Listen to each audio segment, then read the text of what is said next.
Hi everyone! Welcome to the Empath Art. It's another love reading, timeless and general. Take what resonates lang po.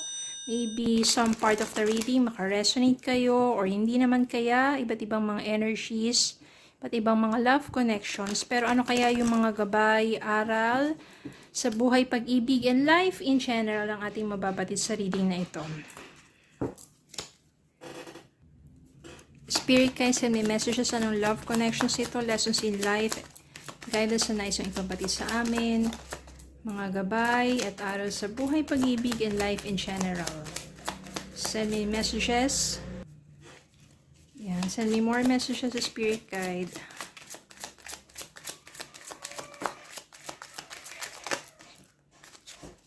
Tingnan natin ang mga mensaheng ito.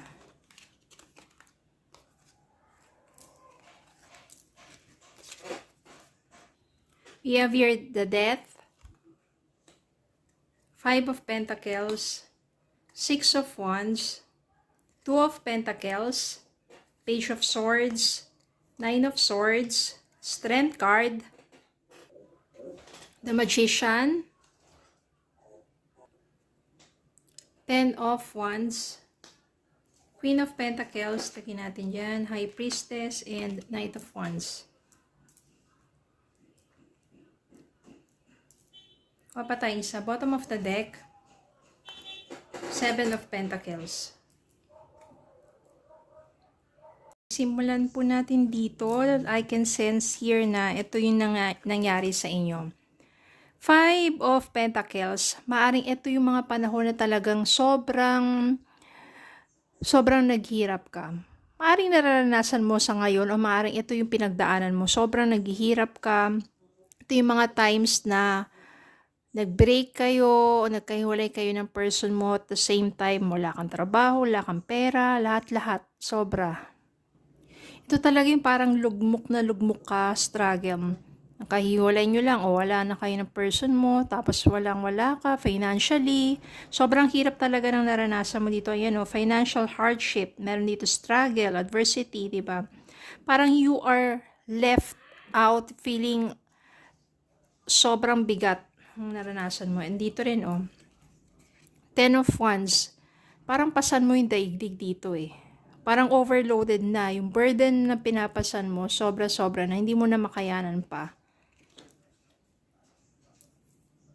Pero maganda dito, nandito yung strength card. Ibig sabihin yan, so, kahit sa sobrang hirap na naranasan mo,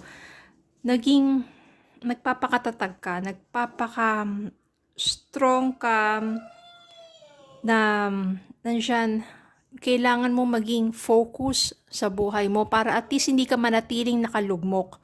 So, yung strength card dito is for you to become more stronger. And dyan yung lakas ng loob mo.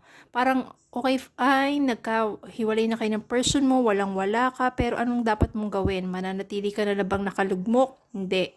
So, masyadong nagpakatatag ka, at gumagawa ka ng mga paraan in order for you to stand up. Nandito marami kang mga idea, na mga pumapasok sa isip mo, at yung mga yon ginagawa mo. No, pagdating sa money, ayan, kung ano man yung mga opportunities na dumarating sa'yo, nakakaya mong gawin, kaliwat kanan, para lang talaga nababalanse mo rin yung oras mo sa mga opportunities na yon, yung mga offers sa'yo. And maganda dito kasi nagawa mong magtagumpay. 6 of Wands dito, ibig sabihin nagtagumpay ka dun sa pagsusumikap mo na may ahon mo yung sarili mo dun sa emptiness, sa pagiging broken-hearted, sa pagiging, yung sabihin walang-wala talaga. Umahon ka, nakabangon ka, at kung ano man yung hardship mo, ayan, inaani mo na yan. Maring inani mo yung mga pinagpaguran mo, inaani mo na yan ngayon. At the same time dito yung Queen of Pentacles, umunlad ka ng gusto. Hindi pa man yan, mararamdaman mo ang kaunlaran sa buhay mo. Kaya naman sa pag-unlad mo, meron kang tagahanga. Merong someone dito who is, meron very passionate eh. O yung talagang humahanga siya sa kasipagan mo, sa pagiging matatag mo sa buhay, humahanga siya sa mga nagagawa mo sa buhay mo na, no, from, sabihin natin, from being down, tayo mo yung sarili mo, napaunlad mo yung sarili mo.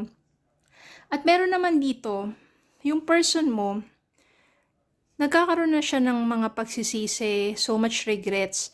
So ano man yung mga nagawa niya sa'yo. Especially kasi ang nangyayari dyan dahil tinulungan mo yung sarili mo na umangat. Yung energy mo, sobrang taas ng vibration mo. Yung person mo, nararamdaman yon. At doon na bumabaliktad yung mga energies. Yung person mo naman ngayon, nakakaramdam ng stress, ng burden, ng anxiety, hindi makatulog yan, iniisip ka, yung mga nagawang pagkakamali sa'yo. Then, meron ditong magician. Ikaw patuloy ka lang nagmamanifest ng mga gusto mong makamtan sa buhay mo, na hindi lang basta yung kaunlaran sa buhay, kundi yung merong isang taong tunay na magmamahal sa'yo at hindi ka nasasaktan pa. So, dalawa sila, yung person mo na maaring nagkakaroon na ng pagbabago sa kanya. Kasi marami na siyang na-realize at mga pagsisisi sa buhay niya. At merong someone na bago na makikilala mo na may lubos na paghanga sa'yo. Ngayon, sino sa kanila? Sino sa kanila ang maaaring magiging bahagi ng buhay mo? Ito bang ex mo, na sabihin natin nagbago na, tagsisi na at nais na bumalik sa'yo? O ito panibagong person na gustong maging bahagi ng buhay mo, gustong mas makilala ka pa? Well, nasa sayo yan.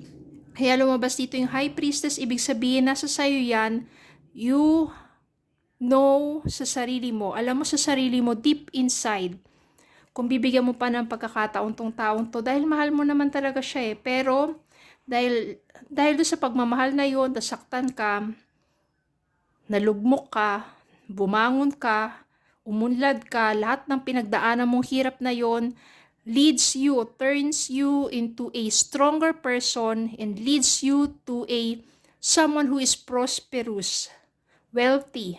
So lahat ng mga naani mong kasaganahan ngayon ay dahil yun sa mga naging experience mo, pagsisyaga mo, sabihin natin na pagsisipag mo, pagpapakatatag mo, paglaban mo sa hirap ng buhay, at yun yung kung ano ka ngayon. Someone who is new or someone who wants to be back to your life. So nasa sayo yan. You have your inner knowing, intuition, at alam mo sa sarili mo kung sino yung someone na tatanggapin mo sa buhay mo. Tatanggapin mo ba yung bagong nagbabalik o yung someone na makikilala mo pa lang or kikilalanin mo pa lang ng gusto. Kung sino man sa kanila, you must know deep inside. Sino ba yung navisualize mo na nais mong makasama pang habang buhay? This time sa hirap, sa saya, sino? Sino sa kanila? Nasa sa inyo po yun. Okay, tignan natin. Kuha tayo ng message para sa inyo.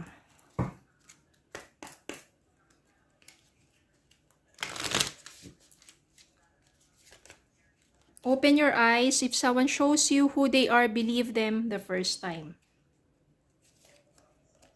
Leave your fears behind. They are stopping this relationship from blossoming. Meron ka pa rin kasing takot Kasi syempre, naranasan mo yung walang-wala ka, lugmok na lugmok ka, tapos iniwan ka ng person mo. Diba? Pero mabuti na lang, matatag, strong yung personality mo, lumalaban ka sa pagsubok. Be honest. Heart-to-heart conversations are necessary. It is safe for you to talk about your feelings. Siguro kapag nakausap mo yung ex mo, yung person mo, yan, be honest, mag-heart-to-heart talk kayong dalawa.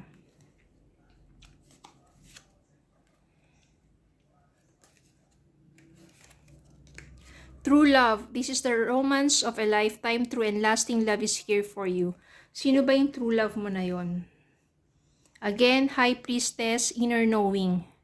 Ikaw mismo nakakaalam deep within you, your soul, your heart, kung sino talaga yung true love mo. Tatanggapin mo ba siya? At magsisimula kayo muli? Or maaring patawarin mo na siya pero tama na, tapos na. At tatanggapin mo tong panibagong taong to. Okay? Palagi kayong humingi ng gabay, palagi kayong magdasal para dun talaga sa tamang tao para sa inyo.